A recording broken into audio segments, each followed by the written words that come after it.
Кошагачский район занимает юго-восточную часть Республики Алтай и размещен фактически в центре Евразии, приблизительно на одинаковом расстоянии от 4 океанов. Площадь района составляет 19 845 квадратных километров. Район является высокогорным и по своим природным условиям приравнен к районам Крайнего Севера. Географическое положение района уникально.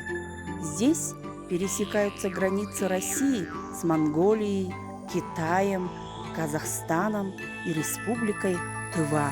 В прошлые века знаменитые ученые-исследователи открыли миру суровую по климатическим условиям и удивительно красивую и волшебную по природному разнообразию и величию территорию нашего района.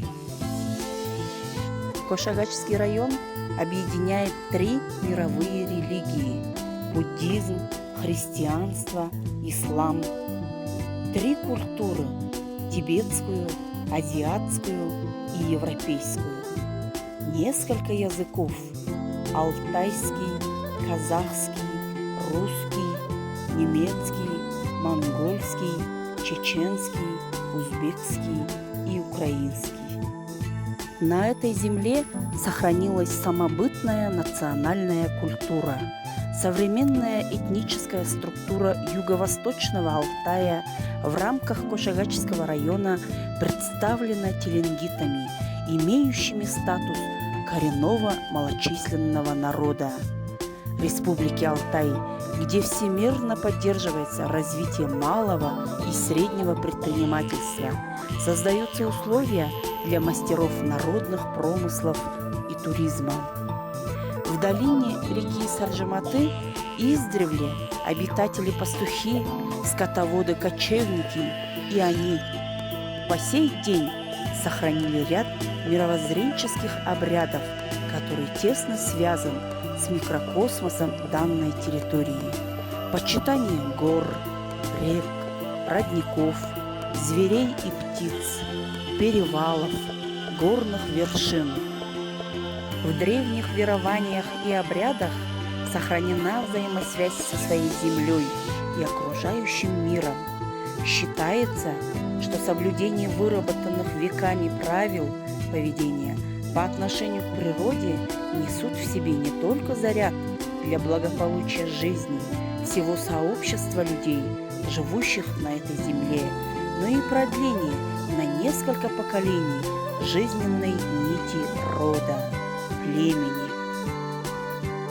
Община коренных малочисленных народов Теленгит-Эдельвейс создана 25 марта 2005 года и занимается возрождением и развитием народных художественных промыслов, декоративно-прикладного творчества теленгитского народа, восстанавливает и развивает культуру и быт древних тюрков, занимается также охраной и использованием объектов в соответствии с уставными целями общины. С момента существования Эдельвейс занимается изготовлением различных столярных изделий для населения не только нашего района, сувениров для выставок, конкурсов и праздников, изготавливает настольные национальные игры, шахматы, шатра, нарды в сувенирном исполнении. Председателем общины с момента ее основания является Саблаков Санаш Закылович, профессиональный резчик по дереву, краснодеревщик, каменщик, печник, плотник и художник-оформитель в одном лице. Инициатор и организатор идей, сопутствующих продвижению уставных целей общины, неоднократный участник выставок и мероприятий районного и республиканского масштабов. Для национальных праздников, свадеб изготавливает сундуки, кровати, тумбочки, комоды, кухонные наборы различных видов и мотивов с учетом национального колорита, обрамляет зеркала, картины резными рамами, ларцы, различные шкатулки, футляры под национальный инструмент комус и так далее. Эдельвейс – неоднократный участник конкурсов, выставок и мероприятий района и республики, имеет награды и благодарности правительства Республики Алтай. В 2018 году община стала победителем конкурса на предоставление грантов президента Российской Федерации на развитие гражданского общества по теме «Снежный барс и Аргали. Повелители горных вершин. Охрана Аргали и снежного барса на хребте Саржематы и развитие экологического туризма с вовлечением местных жителей Чабанов». А в 2020 году победителем конкурса на представление грантов президента Российской Федерации по теме «Экологический калейдоскоп». Местонахождение визит-центра общины уникальное. Он уютно расположился у подножия горы Круглая в урочище Саржематы и имеет сопряженную территорию, граничащую с национальным парком Сайлюгемский, близ хребта Сайлюгем, на территории которой сохраняется популяция алтайского горного барана Аргали. Расположение турбазы, хотя и находится в крайне суровых климатических условиях, привлекает к себе внимание из-за неповторимой красоты этих мест и пригодности для ведения традиционной сельскохозяйственной деятельности. Все на турбазе сделано руками самих членов общины. Домик, баня, смотровая площадка, веранда – все удобства для гостей и отдыхающих. Теленгиты-чуи считают, что степь – это место невиданной силы и сакральных знаний. Несмотря на суровый климат и кочевой образ жизни, местные жители занимаются скотоводством. Они благодарят за удачный год природу и духов гор. Теленгиты разводят яков, верблюдов, лошадей, коров, овец и коз и пасут домашних животных круглый год. Зимой на высокогорных плато, весной и осенью на предгорных пастбищах, а летом в долинах рек. Теленгиты по своей сути религии экологи. Они верят в дух Алтая, в то, что земля имеет память. А у каждого человека есть доля в природе. Лишнего он не должен брать, потому как духи могут мстить. Аргали, горный баран, издревле считается священным животным для теленгита. Мы можем только издали любоваться этими грациозными животными. Санаш Саблаков организовал близ экологического лагеря Эдельвейс солонец для краснокнижных парнокопытных. И теперь можно постоянно наблюдать за редкими животными с максимально близкого расстояния, даже из окна гостевого домика. В осенне-зимнее время на данной территории достаточно просто наблюдать и фотографировать аргали, которые в это время образуют большие стада. В этой местности обитает самая крупная популяция алтайского горного барана Архара аргали. Другие виды, занесенные в красные книги Российской Федерации и Республики Алтай, 22 вида, такие как снежный барс, кот-манум, 4 вида пищух, серый сурок, степной хорь. Из птиц многочисленные хищники – беркут, орел, сокол-балабан, бородач-ягнятник, орел-могильник, черный гриф, белогривый сип, алтайский улар, саджа, белая и тундренная куропатка. Мир – это не окружающая среда, а наш единственный дом, в котором мы только и можем жить. Другого у нас нет и не будет.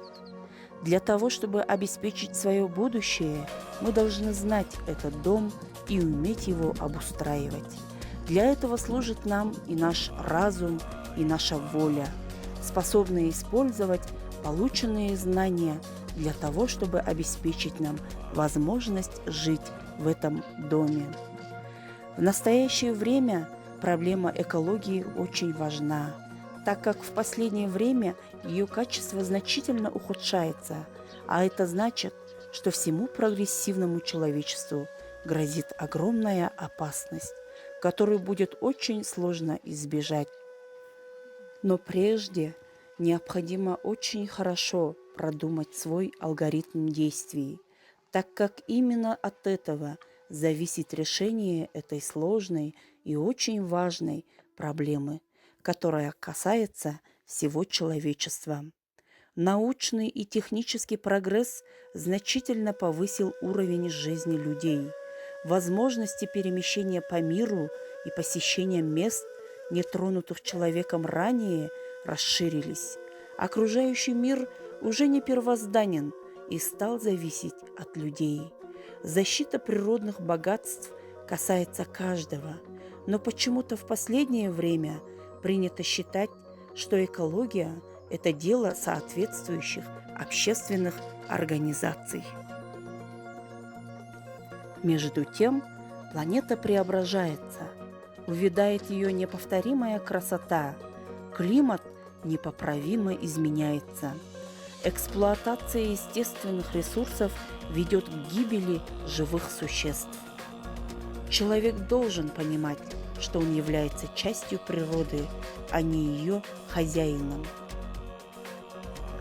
Животный мир, являясь составной частью природной среды, выступает как неотъемлемое звено в цепи экологических систем, необходимый компонент в процессе круговорота веществ и энергии природы, активно влияющий на функционирование естественных сообществ, структуру и естественное плодородие почв, формирование растительного покрова, биологические свойства воды и качество окружающей природной среды в целом. Отдельные виды животных имеют большое культурное, научное, эстетическое, воспитательное, лечебное значение. Каждый вид животных является незаменимым носителем генетического фонда. Ныне все больше возрастает значение животных в качестве объектов фотоохоты, экскурсионных наблюдений. Миллионы людей со всех концов света посещают национальные парки, неизведанные территории для того, чтобы полюбоваться зверями и птицами в их естественной обстановке. Именно поэтому охрана генофонда существующих видов имеет особое значение. Наша задача – сохранить все дошедшие до нас после длительного эволюционного процесса живые организмы.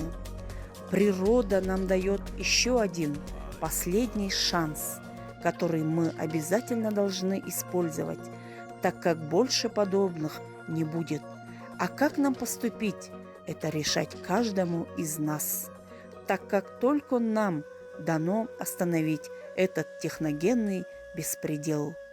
Мир должен задуматься и сделать правильный выбор. Природа уже давно молит людей прекратить разрушительные действия. Охрана окружающей среды – слова, знакомые абсолютно всем. Надо понять, что времени рассуждать над ним у нас, живущих здесь и сейчас, уже не осталось. Пора действовать. Пристального внимания и бережного отношения заслуживают дикие звери, особенно редкие и исчезающие виды животных. Это как раз та часть органического мира, которая наиболее уязвима, а потеря не только вполне реальна, но и может произойти в очень короткие сроки. Сохранение диких животных, находящихся на грани исчезновения, является важнейшей задачей не только для организаций, занятых в этой сфере деятельности, но и для каждого жителя нашего района. Экологическое мировоззрение – суть бережного, вдумчивого и ответственного отношения к окружающему миру, к людям, к своему здоровью. Это осознанность и чистота помыслов, осознание человеком себя как части природы, части социума, осознание своей ответственности перед ними за свою жизнедеятельность определяет гармоничное взаимодействие каждого со всем сущим вокруг. Формирование экологической культуры осуществляется через экологическое просвещение, экологическое воспитание, экологическую социализацию, а также самообразование и самовоспитание личности. Экологическая культура отражает эмоционально-чувственный мир личности, культуру духовных отношений с природой. Эстетическое отношение к природному миру содействует осмыслению человеком красоты природы как высшей эстетической ценности, воспитывает любовь, восхищение, благоговение перед ней. Сейчас человек начинает осознавать свою ошибку. Он понимает, что нужно заботиться о своем доме, ведь многие поколения еще хотят жить на этой земле. Они хотят дышать чистым воздухом, пить чистую воду и восхищаться окружающим миром. Самая главная задача человечества – это забота об окружающем мире. Наш земной шар должен по-прежнему оставаться голубым, он не должен быть серым. Сохранить природу – это достаточно сложная задача в наше время, так как люди ведут себя легкомысленно по отношению к ней, но хочется верить, что все изменится в лучшую сторону. Семейно-родовая община не зря называется Эдельвейс. Это цветы, которые произрастают высоко в горах. Они устойчивы к холоду и к засухе. Как их только не называют. Серебряные звездочки, слезы снежной королевы, эмблемой любви и верности, символом стойкости и жизнелюбия.